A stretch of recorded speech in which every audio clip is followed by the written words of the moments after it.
She then asked me, were you born in this country? And I was immediately offended. And I said, yeah, I was born in this country. And then she says, do you have any kids? I said, no, I don't have any kids.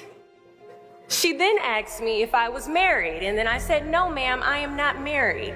She says, how old are you? I said 19. May I help you find something? She then says, you are the most beautiful girl I have seen. And I said, oh, thank you. And then she says, I think you could be the next Miss USA. I'm in the Army, okay? We don't do pageants in the Army. She then asked me to meet her at Starbucks the very next day before my next shift at Target. And apparently I was a pretty open-minded 19-year-old because I actually agreed to meet her the very next day. The next day she brought this foot-tall stack of pageant books and proceeds to convince me to enter into a state pageant. So 3 months later, I compete in my first pageant and I lose. I go back the second year, compete in the state pageant. I lose. Go back the third year, compete in the state pageant and lose. Go back the fourth year, compete in the same pageant and lose. I go back the fifth year, y'all. Compete in the state pageant and lose. But guess what? I go back the sixth year. Guess what happens? I lose.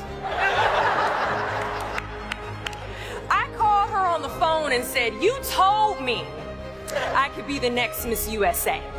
And she says, Deshauna, keep working, don't quit, keep going back.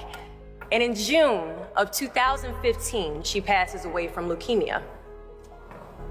6 months later, in December 2015, I win Miss District of Columbia, USA.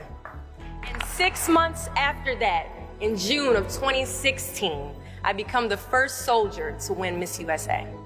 At times, our purpose drops in our laps as if the heavens threw it by accident. I ask only one thing of you all today after you leave this building.